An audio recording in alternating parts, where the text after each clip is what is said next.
bien, hermanos, pues hoy vamos a ver como una continuación del estudio que hicimos la semana pasada. Recuerdan que la semana pasada hablamos de cuando el Señor Jesús estaba en el huerto de Getsemaní, justo antes de ser arrestado para ser llevado a ser crucificado. El Señor estaba orando y veíamos que su carne, porque acuérdate que cuando el Señor Jesús vino a este mundo, tenía dos naturalezas. Él vino con una naturaleza completamente humana, es decir, tenía hambre, tenía sueño, tenía calor, ¿verdad? Tenía dolor, pero al mismo tiempo tenía una naturaleza pues completamente divina. Él era Dios por completo, entonces podía resucitar a los muertos, las tormentas le obedecían, multiplicaba los panes, él era completamente Dios. Pero vimos la semana pasada que cuando estaba próximo el momento de ser arrestado, él empezó a angustiarse y empezó a orar para poder, nos enseñó a poner su carne en sujeción a obediencia a Dios Padre y finalmente, voluntariamente, decidió ir a la cruz. Ahí fue donde nos quedamos la semana pasada y hoy vamos a ver la crucifixión de nuestro Señor, vamos a estudiar el tema de la crucifixión y lo vamos a hacer a través de 3 puntos. Vamos a ver primero, pues, 3 juicios a los cuales fue sometido el Señor Jesús. Y el primero que vamos a ver fue el juicio judío, el injusto juicio judío. Primero los judíos lo enjuician, analizan su caso y vamos a ver pues los actos de corrupción en los que ellos caen y finalmente el juicio injusto que emiten sobre él. Luego vamos a ver en un segundo punto el juicio de los romanos, porque después de que los judíos lo enjuician, lo llevan con los romanos y los romanos ahora hacen otro procedimiento para ver si era hallado culpable. Y finalmente, este procedimiento, igual de forma corrupta, hallan a Jesús como culpable. Y vamos a ver un tercer juicio, que fue el juicio que Dios Padre ejecutó sobre Jesús. Pero este fue un juicio justo. Y vamos a ver qué significa esto y vamos a ver cómo se llevó a cabo pues la pena de este juicio de Dios. Vamos a empezar con el primero. Vámonos a Mateo capítulo 26. Mateo capítulo 26. Y vamos a empezar con el injusto juicio judío. Los que prendieron a Jesús le llevaron al sumo sacerdote Caifás. ¿Te acuerdas que justamente antes de eso Pedro saca su espada, le corta la oreja a uno de los soldados que venían con los sacerdotes? Y Jesús le dice, no hagas eso, porque el que mata a filo de espada, a filo de espada morirá. Le dice, ¿no sabes que si yo le pido a mi Padre me puede enviar 12 legiones de ángeles? Que vimos la semana pasada que eran cerca de 73,000 ángeles, que Dios Padre podía enviar a Jesús en cualquier momento. Pero entonces Jesús, después de eso, le sana la oreja a este soldado al que le habían cortado la oreja y lo prenden para llevarlo arrestado. 57. Los que prendieron a Jesús le llevaron al sumo sacerdote Caifás, a donde estaban reunidos los escribas y los ancianos. Mas Pedro le seguía de lejos hasta el patio del sumo sacerdote y entrando se sentó con los alguaciles para ver el fin. Y los principales sacerdotes y los ancianos y todo el concilio buscaban falso testimonio contra Jesús para entregarle a muerte. Y no lo hallaron, aunque muchos testigos falsos se presentaban, pero al fin vinieron 2 testigos falsos que dijeron, este dijo, puedo derribar el templo de Dios y en 3 días reedificarlo. Y levantándose el sumo sacerdote le dijo, ¿no respondes nada? ¿Qué testifican estos contra ti? Mas Jesús callaba. Entonces el sumo sacerdote le dijo, te conjuro por el Dios viviente que nos digas si eres tú el Cristo, el Hijo de Dios. Jesús le dijo, tú lo has dicho. Y además os digo que desde ahora veréis al Hijo del Hombre sentado a la diestra del poder de Dios y viniendo en las nubes del cielo. Entonces el sumo sacerdote rasgó sus vestiduras diciendo, ¡ah, blasfemado! ¿Qué más necesidad tenemos de testigos? He aquí ahora mismo habéis oído su blasfemia. ¿Qué os parece? Y respondiendo ellos dijeron, es reo de muerte. Entonces le escupieron en el rostro, le dieron puñetazos y otros le abofeteaban, diciendo, profetízanos Cristo, ¿quién es el que te golpeó? El injusto juicio judío. Ahora, vamos a empezar aquí desde el versículo 57. Vamos a ir analizando este juicio. Dicen, arrestan a Jesús y los que prendieron a Jesús le llevaron al sumo sacerdote Caifás. ¿Quién era el sumo sacerdote? Los judíos, pues acuérdate, esto es antes de que Jesucristo pues muriera, resucitara, como vamos a ver. Los judíos tenían una orden sacerdotal de los levitas y eran los que trabajaban en el templo, los que ofrecían sacrificios delante de Dios para estar a cuentas con Dios, pero había uno que era el sumo sacerdote. Una vez al año se escogía un sumo sacerdote y ese sumo sacerdote tenía la tarea de llevar una ofrenda al templo de Jerusalén en un lugar que era el lugar santísimo, en lo más profundo del templo, y ofrecía una ofrenda por todos los israelitas, por el pecado de todos los israelitas. Ahora, el sumo sacerdote tenía que ser levita y tenía que ser muy estudiado en la ley de Moisés. Todos ellos eran sumamente estudiados. Pasaban toda su vida estudiando el Antiguo Testamento. Y entonces ellos son los que prenden a Jesús. Dicen, los que prendieron a Jesús le llevaron al sumo sacerdote Caifás, a donde estaban reunidos los escribas y los ancianos, todos los eminentes de los judíos. Mas Pedro le seguía de lejos, ahí va Pedro, dice, en el patio del sumo sacerdote, y entrando se sentó con los alguaciles para ver al fin. Mira el 59, ¿qué hacían los judíos? Y los principales sacerdotes y los ancianos y todo el concilio buscaban ¿qué? Falso testimonio contra Jesús para entregarle a muerte. ¿Qué es un falso testimonio? Una mentira. Estaban buscando falsos testigos que dijeran mentiras de él. Y buscaban falsos testigos y aún así, fíjate qué dice el 60, y no lo hallaron. O sea, no encontraron falsos testigos. Aunque muchos testigos falsos se presentaban, no encontraron con qué poder juzgarlo. Pero al fin vinieron 2 testigos falsos que dijeron, esto dijo, puedo derribar el templo de Dios y en 3 días reedificarlo. ¿Te acuerdas que el Señor Jesús dijo esto, pero se está refiriendo a su cuerpo, ¿verdad? Nos aclara la palabra de Dios. Ahora, algo interesante aquí. ¿Tú crees que los judíos que estaban en el templo, los sacerdotes, sabían la ley? ¿Sabían el Antiguo Testamento? ¿Qué dicen los 10 mandamientos acerca del falso testimonio?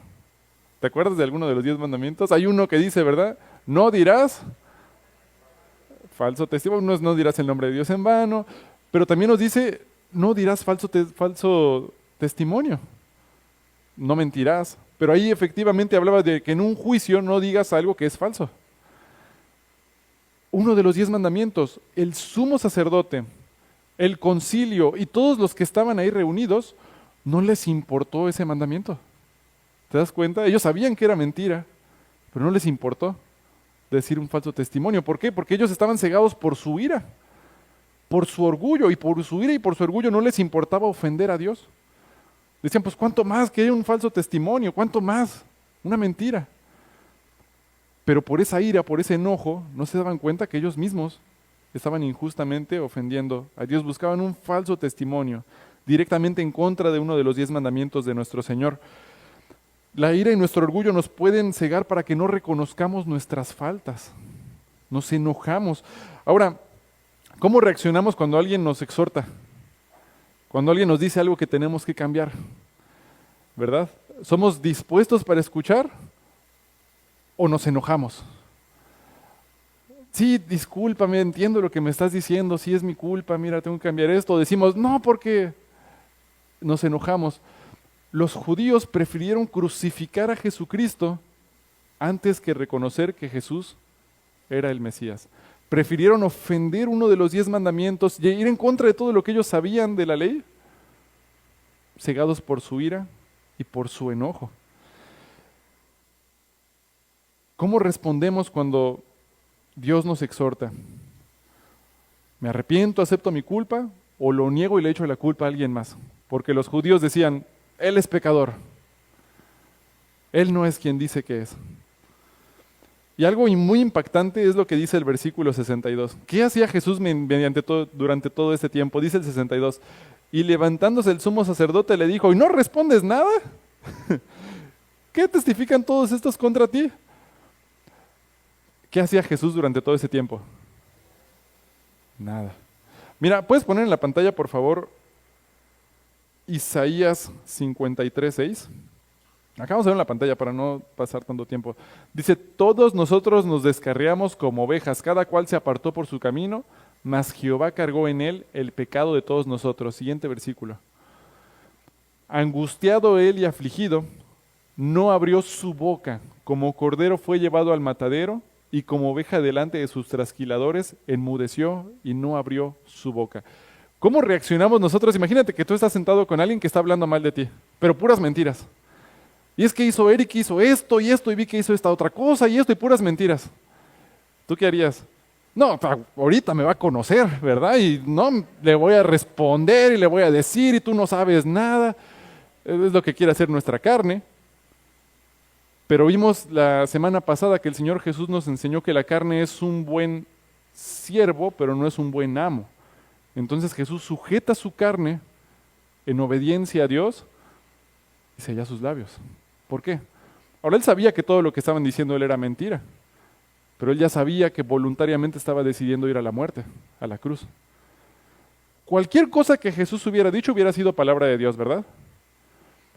Con una sola palabra hubiera bastado para encontrarlos en su error y saber que ellos estaban mal, condenarlos a ellos. Pero Jesús guardó silencio. Guardó silencio. Y esto le impactó. Posiblemente el sacerdote Caifás nunca había visto a alguien que hiciera eso, que se quedara en silencio mientras estaban mintiendo acerca de él. El testimonio de Jesús impactó al sumo sacerdote. ¿No respondes nada? Él estaba acostumbrado a que empezaran a hablar y que se defendieran y a hablotear. Pero Jesús, ¿por qué tú no dices nada? ¿No te vas a defender? Nuestras acciones hablan mucho más que nuestras palabras. Yo puedo decir, Jesús, te amo, ¿verdad? Conozco a Dios. Pero el testimonio que vivo fuera de la iglesia es lo que habla más fuerte. Me conocen porque tengo mansedumbre, me conocen porque busco hacer la paz, o cómo es mi testimonio. El Señor Jesús en sus últimos momentos vemos que Él estaba hasta ahí dando testimonio delante de los que lo acusaban injustamente. Tremendo nuestro Señor. Guardaba silencio delante de sus acusadores para cumplir la profecía de Isaías también que lo decía. Vamos a seguir leyendo. Está guardando silencio, dice versículo 63. Mas Jesús callaba. Entonces el sumo sacerdote le dijo, te conjuro por el Dios viviente que nos digas si tú eres el Cristo, el Hijo de Dios. Ya abiertamente dice, mira, ya no vamos a jugar. ¿Eres tú quien dices que eres? ¿Eres el Mesías? ¿Eres Cristo? ¿Eres Dios humanado? ¿Y qué dice Jesús? Jesús le dijo, tú lo has dicho. Y además os digo que desde ahora veréis al Hijo del Hombre sentado a la diestra del poder de Dios y viniendo en las nubes del cielo. ¿Qué está diciendo Jesús? Bueno, primero, Él nunca dijo que yo no soy Dios. Hay quienes dicen, es que Jesús nunca dijo que era Dios. Él nunca dijo que no. Tú lo has dicho. Y en otras ocasiones Él claramente dijo, yo soy el Mesías. Solo que no quieren creer, ya se los dije y no creen. Pero además de eso aquí Jesús le dice, yo soy el Mesías, pero además voy a ir al trono de Dios Padre, porque Él sabía que al morir iba a ascender después al trono de Dios Padre, pero además dice, pero me van a ver en las nubes regresando también. Voy a volver también. Todo lo que dijo Él era verdad. ¿Y cómo reaccionó Caifás? ¡Ay, Él es Dios, perdónenme, suéltenlo porque estábamos mal, Él es Dios, ahora lo entiendo! 65. Entonces el sumo sacerdote rasgó sus vestiduras diciendo, ¡ha blasfemado! ¿Qué más necesidad necesitamos de testigos? He aquí, ahora mismo, habéis oído su blasfemia. Sin fe, sin creer. ¿No quisieran creer? Un corazón duro, cerrado. Ahora, ellos habían visto los milagros de Jesús. Ellos habían visto que Jesús había resucitado a Lázaro. ¿Te acuerdas que eran los judíos y que luego dieron testimonio de que había resucitado a Lázaro? Fueron con el sumo sacerdote a decirle. Y luego vieron que Jesús calmó la tormenta, que alimentó a 5,000. He escuchado a muchos que dicen, es que si yo viera a Jesús hacer un milagro, creería. No creerían. Es un problema de fe, es un problema del corazón. Una vez escuché a un ateo que decía en una conferencia, si viniera Dios, se pusiera delante de mí y me dijera, yo soy Dios, dice, yo no creería, porque yo no podría confiar en mis sentidos, en mis oídos, en mis ojos, yo pensaría que estoy loco, no creería en Dios. Y de hecho nos dice Apocalipsis que al final de los tiempos, en la gran tribulación, dice que va a haber unas del abismo van a salir unas langostas que van a comer la carne de los hombres, pero no les va a ser permitido morir a los hombres, y va a ser una época de gran tribulación, cual nunca ha habido en la tierra. Y dice la Biblia que aún así los hombres van a blasfemar el nombre de Dios y no se van a arrepentir. Entonces es una cuestión no de ver para creer, es una cuestión del corazón duro que no quiere creer. Pero aquí ellos, después de haber visto a Jesús cumpliendo con todos estos milagros, ¿qué hizo el sumo sacerdote? Y el sumo sacerdote sobre todo. No creyeron. ¿Qué necesidad tenemos de testigos? He aquí ahora mismo habéis oído su blasfemia. ¿Qué os parece? Y respondiendo ellos dijeron, es reo de muerte. Entonces, los judíos, el pueblo de Dios, los herederos de la promesa, toman a Jesucristo, al Hijo de Dios, a su Mesías, el Alfa y Omega. ¿Y qué hacen con él? Le escupieron en el rostro, le dieron puñetazos y otros le abofeteaban burlándose, le decían, profetízanos, Cristo, ¿quién es el que te golpeó? El veredicto de este injusto juicio judío, ¿cuál fue? Culpable. Sin pruebas, testigos falsos, ignorando por completo toda la evidencia que hablaba de que él era Dios, e injustamente lo hallaron culpable. ¿Puedes poner Isaías 53:9, por favor? Isaías 53:9. Dice, se dispuso con los impíos su sepultura, mas con los ricos fue en su muerte, aunque nunca hizo maldad, ni hubo engaño en su boca. Hebreos nos dice que Jesús nunca pecó porque Él es Dios. Nunca hizo maldad, nunca hubo engaño en su boca, e injustamente fue hallado culpable. Y fue culpado para ser asesinado.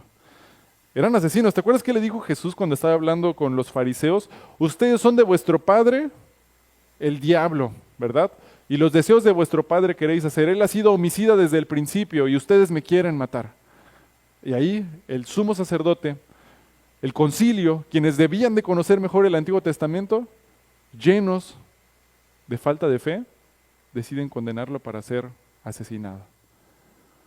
De nada me sirve conocer la palabra de Dios si no la bajo acá. De nada me sirve conocer la palabra de Dios si no lo pongo en práctica. Ellos conocían mejor que nadie el Antiguo Testamento, se sabían de toda su vida, desde niños estaban estudiando las leyes de la ley.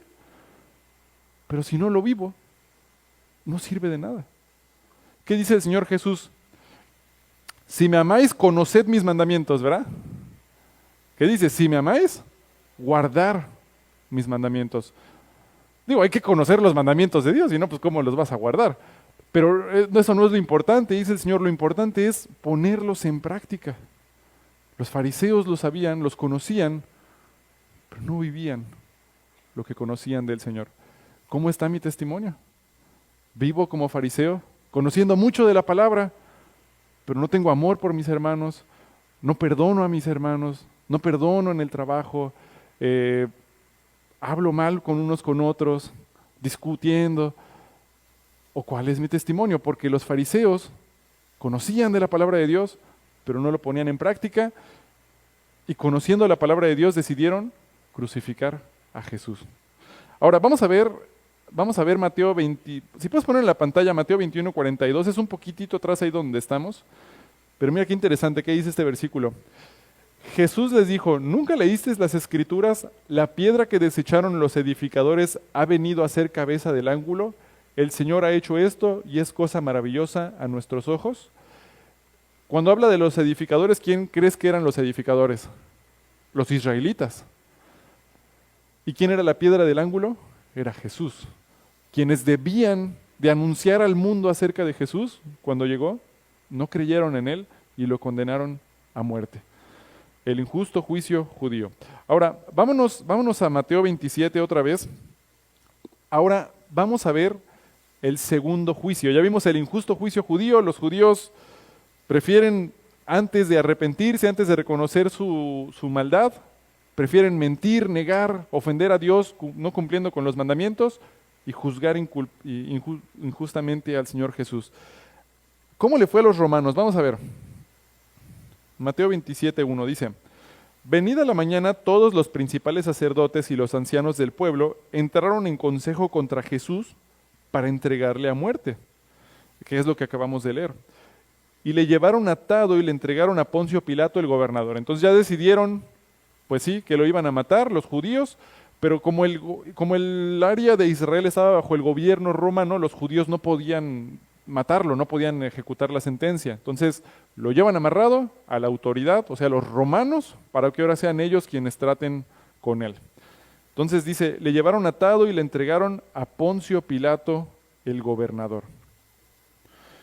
Vamos a saltar ahí al versículo 11. ¿Cómo fue este juicio? Jesús pues estaba en pie delante del gobernador de Poncio Pilato y éste le preguntó diciendo, ¿eres tú el rey de los judíos? Y Jesús le dijo, tú lo dices. Fíjate que otra vez no le dice, no soy. Tú lo dices, que yo soy el rey de los judíos. No lo niega, él es el rey de los judíos. 12. Y siendo acusado por los principales sacerdotes y por los ancianos, nada respondió. Pilato entonces le dijo, ¿no oyes cuántas cosas testifican contra ti? Una vez más, llevan atado a Jesús con todos los romanos, ahí con Poncio Pilato. Oye, venimos a entregar a este porque fíjate que hizo esto y esto y esto y esto. Y empiezan a hablar mal de él. Puras mentiras, puras cosas blasfemias empiezan a decir de él. Y otra vez, ¿qué hace Jesús? Cierra sus labios otra vez, dando testimonio. Tanto es así que otra vez Poncio Pilato se le queda. Imagínate a Poncio Pilato nada más escuchando a los judíos y viendo a Jesús que no decía nada. Otra vez no era algo tan común. Tanto es así que el mismo Poncio Pilato le pregunta, oye, ¿no oyes cuántas cosas testifican contra ti? Pero Jesús no le respondió ni una palabra. De tal manera que el gobernador, ¿qué? Se maravillaba mucho. Posiblemente nunca lo había visto el gobernador eso. Alguien que hubieran estando diciéndole tantas mentiras y que él se quedara en silencio. No era algo muy común. Acuérdate que Poncio Pilato conocía a Jesús. Él era el gobernador, sabía todo lo que estaba pasando ahí en esas provincias, sabía de los milagros de Jesús, sabía todo lo que había hecho. Y él sabía que no era cierto todo lo que decían los judíos. Pero se sorprende de que Jesús no diga nada. Otra vez, mira el testimonio de Jesús. ¿Qué impacto tuvo también en Poncio Pilato? ¿Verdad? Vivir lo que conocemos de la palabra de Dios. Y mientras están diciendo todas estas cosas, Jesús va guardando silencio y comienza este juicio romano. Dice el versículo 15. Ahora bien, en el día de la fiesta acostumbraba el gobernador soltar al pueblo un preso, el que quisieran. Y tenía entonces un preso famoso llamado Barrabás. Reunidos pues ellos, les dijo Pilato, ¿a quién queréis que os suelte? ¿A Barrabás o a Jesús llamado el Cristo? Porque sabía que ¿por qué? Que por envidia le habían entregado. Ahora, los romanos, ellos eran muy políticos. Lo que les gustaba es que hubiera paz en las provincias, no les gustaba que hubiera guerra, porque la guerra era muy costosa. Entonces ellos se dedicaban a buscar que estuvieran tranquilos aquellos que estaban gobernando. Una forma en que hacían esto es que tenían la costumbre de decidir que el pueblo eligiera al cual de los presos liberar. Era una costumbre que aparentemente tenían para darle cierta libertad al pueblo de Israel y que pues hubiera algo de paz.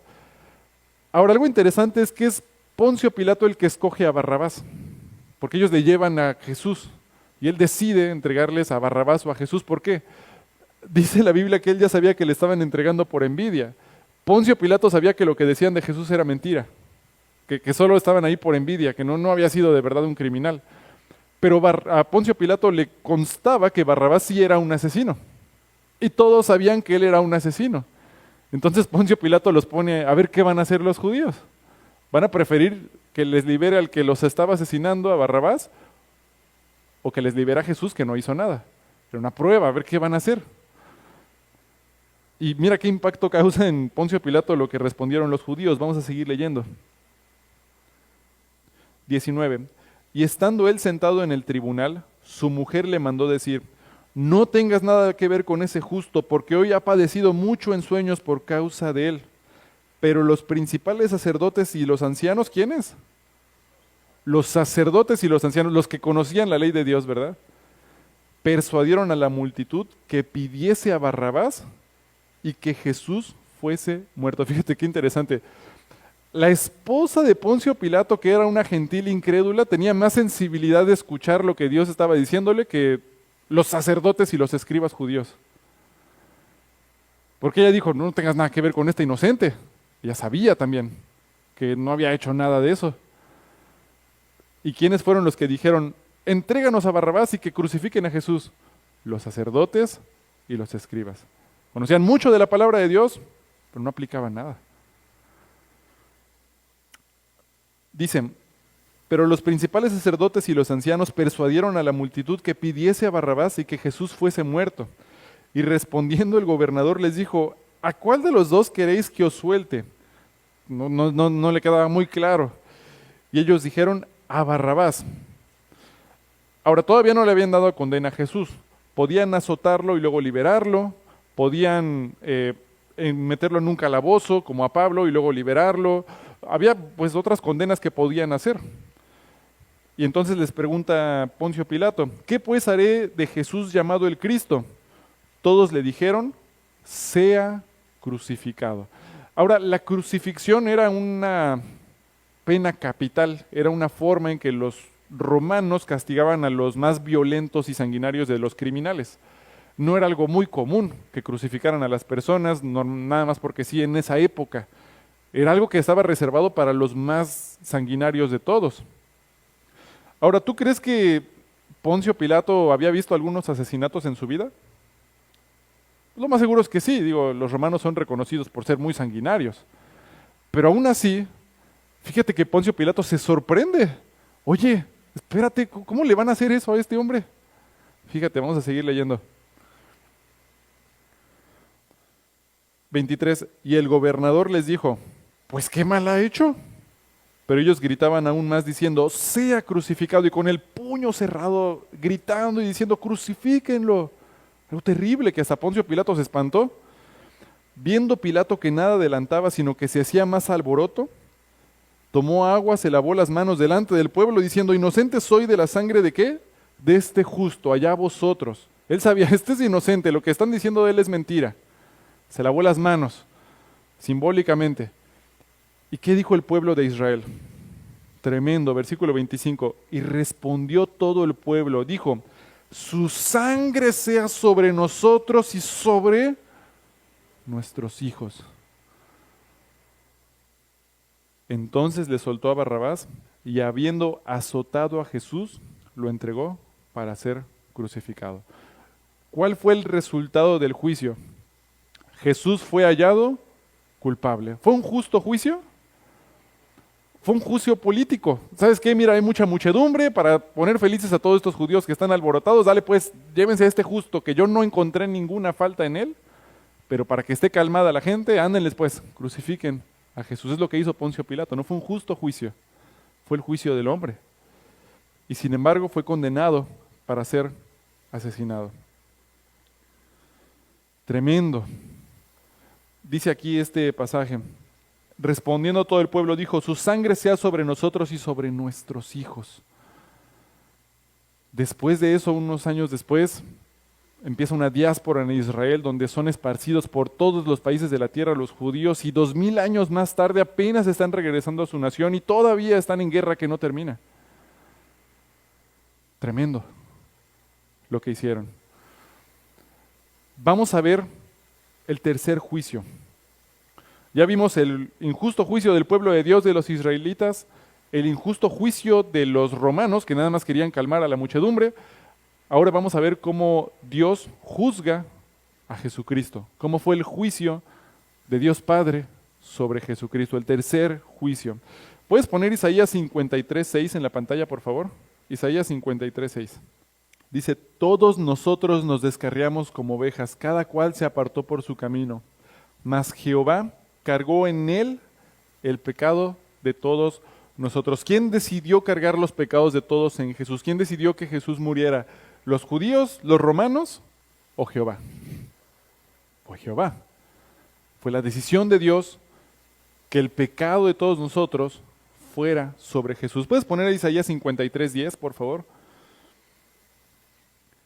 Con todo eso, dice, y esto fue escrito cientos de años antes de que fuera crucificado Jesús, dice, con todo eso Jehová quiso quebrantarlo, sujetándole a padecimiento. Cuando haya puesto su vida en expiación por el pecado, verá linaje, vivirá por largos días y la voluntad de Jehová será en su mano prosperada.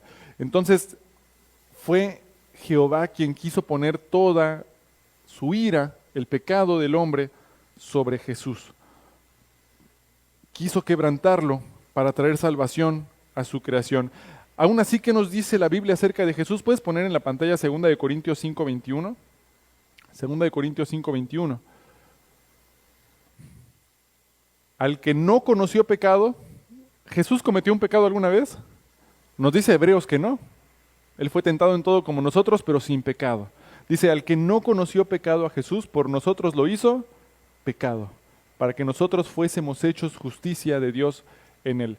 Él nunca conoció pecado, pero él llevó los pecados de todos nosotros sobre sí mismo. Él era inocente, pero se llenó de nuestros pecados para pagar la ira de Dios sobre sí mismo. Vamos a ver cómo fue este juicio. Mateo 27:27. Mateo 27:27. Entonces no fue voluntad de los romanos, no fue voluntad de los israelitas. Recuerda que Jesús en cualquier momento pudo escapar de allá. En cualquier momento pudo pedir 73,000 ángeles, en cualquier momento, Él es Dios todopoderoso, podía destruir el imperio romano, podía destruir la tierra y volver a crearla si quería. Es Dios. Era justo para hacerlo, Él es todopoderoso. Pero fue voluntariamente a entregarse por amor de ti y de mí. Hay un versículo, ¿sabes cuál es mi versículo favorito de la Biblia? Me lo preguntaron el viernes los jóvenes. Mi versículo favorito es Romanos 5:8. Mas Dios muestra su amor para con nosotros en que aun siendo pecadores, Cristo murió por nosotros. ¿Sabes por qué Jesús decidió ir a esa cruz? Por amor de ti y de mí. Porque te ama. Por eso fue a la cruz. Vamos a ver cuál fue ese juicio. ¿Por qué decidió Jesús pasar por amor de ti y de mí? Versículo 27. Entonces los soldados del gobernador llevaron a Jesús al pretorio y reunieron alrededor de él a toda la compañía, al príncipe de paz, el Padre eterno. Dice la Biblia, mi embrión vieron tus ojos. Jesús conocía por nombre a cada uno de los que estaban ahí reunidos en el pretorio. Sabía dónde habían nacido, quiénes eran sus padres, qué habían hecho mientras eran niños. Jesús los conocía a la perfección, a cada uno de ellos. Los amó, porque ¿qué dice Juan 3:16? De tal manera amó Dios al mundo. Los conocía, los amaba, era su creación. Conociéndolos, ¿qué hicieron? Versículo 28. Desnudándole, le echaron encima un manto escarlata, un manto rojo, y pusieron sobre su cabeza una corona tejida de espinas y una caña en su mano derecha. E hincando la rodilla delante de él, le escarnecían diciendo, salve, Rey de los judíos. Y escupiéndole, tomaban la caña y le golpeaban en la cabeza. ¿Cuánta piel hay entre nuestro cráneo y la parte externa aquí de nuestra cabeza? ¿Cuál es el grosor? ¿1 centímetro? Es menos. Le pusieron una corona de espinas, espinas grandes, en su cabeza, lo desnudaron, le pusieron una tela escarlata alrededor y los soldados romanos agarraron una caña, era una vara grande. Ahora el soldado romano pues no era débil, era fuerte. Y cada uno de los soldados de la compañía pasaron delante de Jesús tomando la caña, imagínate la caña rompiendo el viento, ¡pah!, le pegaban en la cabeza a Jesús y pues las espinas tocaban el hueso. Y se inclinaban y hacían burla de él. Dice el versículo 29, hincando la rodilla delante de él, le escarnecían diciendo, salve, Rey de los judíos. Y escupiéndole, cada uno le escupía en la cara, tomaban la caña y le golpeaban la cabeza uno tras otro, todos clavándole más las espinas, mientras la sangre iba derramándose sobre su cabeza. ¿Qué había en el corazón de Jesús en ese momento? Estabas tú. Él es omnisciente, Él te conocía por nombre, sabe quién eres. Y estaba pensando en ti cuando estaba con las espinas en su cabeza. 31. Después de haberle escarnecido, le quitaron el manto, le pusieron sus vestidos y le llevaron para crucificarle. ¿Te acuerdas que cuando Poncio Pilato lo entrega para ser crucificado, pide que lo azoten primero? Este látigo que usaban los romanos era un látigo de cuero que en la punta tenía metales con ganchos. Entonces, cada que lanzaban el látigo, se agarraban los ganchos a la carne de la persona y la idea era desgarrar la carne. Entonces, a una persona normal, en un castigo normal, le daban como 20 o 50 latigazos, o más, dependiendo de lo que hubiera hecho la persona. Pero cada latigazo se incrustaba en la carne y lo jalaban para que desgarrara. Azotaron a Jesús, le pusieron las espinas, y cuando ya iban por la cruz, ya no podía cargar la cruz, ya no tenía fuerza. 32. Cuando salían hallaron a un hombre de Cirene que se llamaba Simón. A este obligaron a que llevase la cruz. Otros evangelios dicen que él empezó a cargarla, pero luego cuando no pudo, le pidieron a este otro hombre que llevara la cruz. 33. Cuando llegaron a un lugar llamado Gólgota, que significa lugar de la calavera, le dieron a beber vinagre mezclado con hiel, pero después de haberlo probado, no quiso beberlo. Este vinagre mezclado con hiel, la hiel es otra manera en que también se le llamaba la mirra, lo que hacía es que hacía un efecto analgésico. Entonces normalmente se lo daban a los que estaban heridos o enfermos para calmar su dolor. Entonces era como una especie de misericordia para la persona que iba a ser crucificada. Jesús lo toma, lo prueba y decide no beberlo. Dice, yo voy a pasar por completo, sabiendo lo que venía, pero decidió no tomarlo y seguir adelante con el juicio. Cuando lo hubieron crucificado, repartieron entre sí sus vestidos, echando suertes para que se cumpliese lo dicho por el profeta. Partieron entre sí mis vestidos y sobre mi ropa echaron suertes. Dice la Biblia que lo crucificaron. Ahora, la manera de crucificar de los romanos pues era que los clavaban en una madera. Había diferentes maneras de clavarlos, pero en Isaías, en una profecía, nos dice que horadaron sus manos y sus pies. Entonces lo más seguro es que lo crucificaron de esta manera, por lo que dice la profecía de Isaías, y entonces sosteniendo su peso con las manos, con heridas en sus manos, y con un clavo atravesando sus pies, fue que él se quedó clavado en una cruz. Ahora, ¿sabes de qué morían la mayoría de las personas que eran crucificadas? No morían desangradas, normalmente morían por asfixia, porque al estar con los brazos estirados, cuando todo tu peso hace esto, lo que hace es que cierra los pulmones, entonces no puedes respirar y tienes que extenderte para volver a tomar una bocanada de aire y volver a caer. Entonces, los que estaban crucificados, Jesús, imagínate, la espalda completamente lacerada por los látigos, clavado en una cruz que no estaba lijada, no era una cruz lijada, tenía que, con todas sus fuerzas, levantarse sobre sus heridas para tomar una bocanada de aire mientras su piel se restregaba en la madera con astillas y volver a bajar. Y tuvo que hacer esto por 3 horas, hasta que murió de agotamiento. ¿Qué había en el corazón de Jesús durante todo ese tiempo? Él es omnisciente, Él te conoce, sabía tu nombre. Jesús se pudo bajar en cualquier momento de la cruz también. Acuérdate que Él es Dios Todopoderoso. Podía pedirle a Dios Padre 73,000 ángeles. ¿Sabes qué? Lánzate 2 meteoritos aquí como los que cayeron en Sodoma y Gomorra. Vamos a hacer un gran cráter en Italia y ya. No lo hizo. ¿Por qué? ¿Qué hubiera pasado si Jesús se hubiera bajado? Si no se hubiera quedado en la cruz, tú y yo estaríamos todavía condenados por nuestros pecados. Porque fue gracias a que Él murió en la cruz que nuestros pecados fueron pagados. Él estaba pagando nuestros pecados, Él era inocente. Pero Él murió porque estaba pagando lo que nosotros hicimos.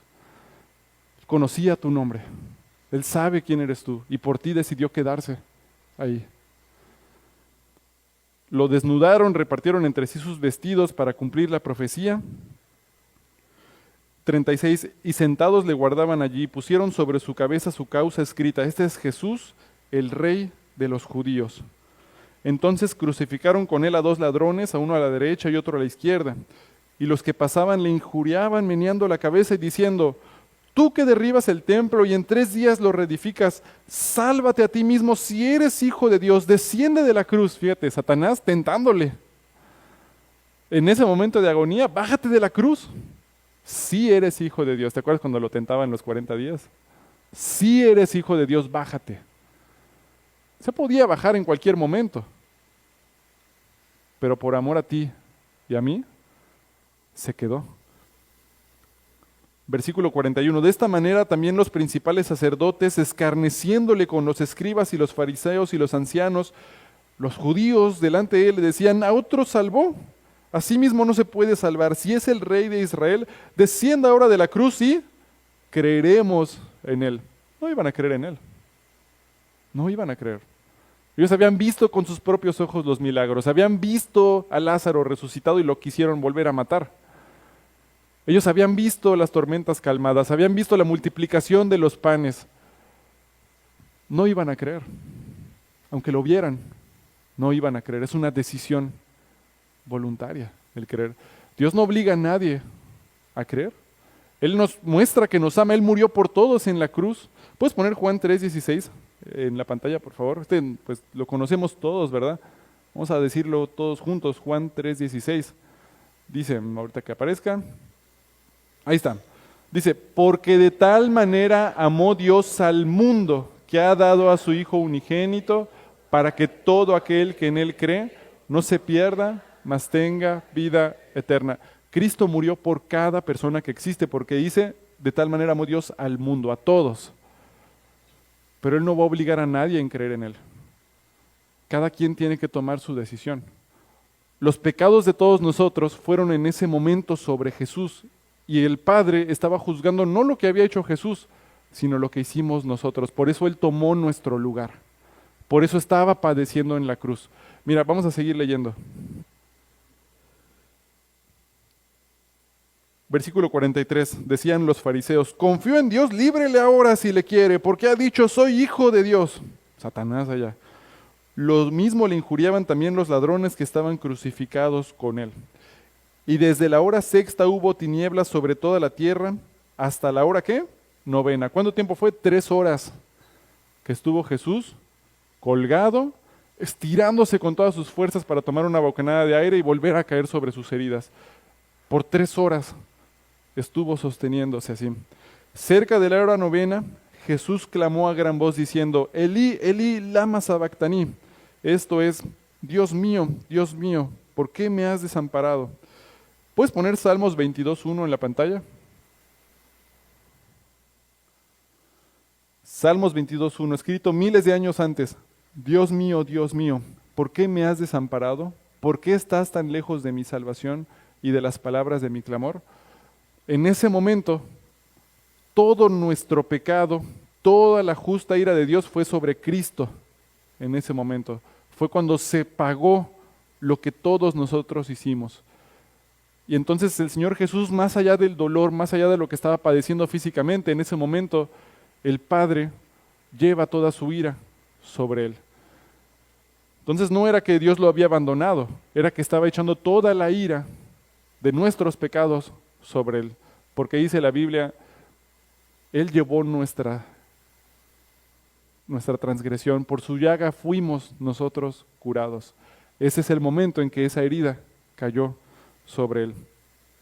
Algunos de los que, 47, Mateo 27:47, algunos de los que estaban allí decían al oírlo, a Elías llama a este, y al instante corriendo uno de ellos, tomó una esponja y le empapó de vinagre poniéndole en una caña y le dio a beber.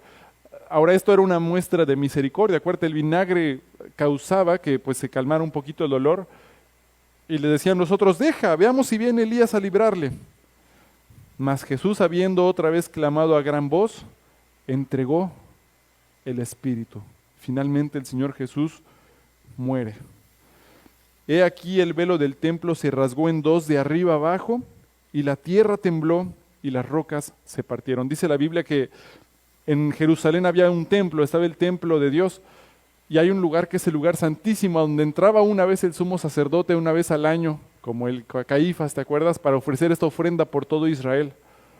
Dice la Biblia que en ese momento de la muerte de Cristo, este velo muy grande que dividía el templo, el lugar santísimo del resto de la parte del templo, se rompe de arriba hacia abajo, indicando que esta separación que había entre Dios y los hombres, que era nuestro pecado, había sido separada, había sido abierto un camino. Hace rato cantamos, ¿verdad? El velo rompió, un camino abrió, porque a través de su sangre, a través de su muerte, fue que ahora nosotros podemos llegar a Dios Padre. porque ahora nuestros pecados fueron pagados. Fuimos hechos justicia de Dios en Él. Nos dice la palabra, no es mi justicia, es la justicia que Él entregó por nosotros en la cruz. Nunca cometió pecado ni se halló engaño en su boca, pero padeció la peor de las muertes por amor de ti y de mí. Y a veces he escuchado, es que hay personas que han sufrido más, pero es que no se trata del sufrimiento, se trata de quién era Él.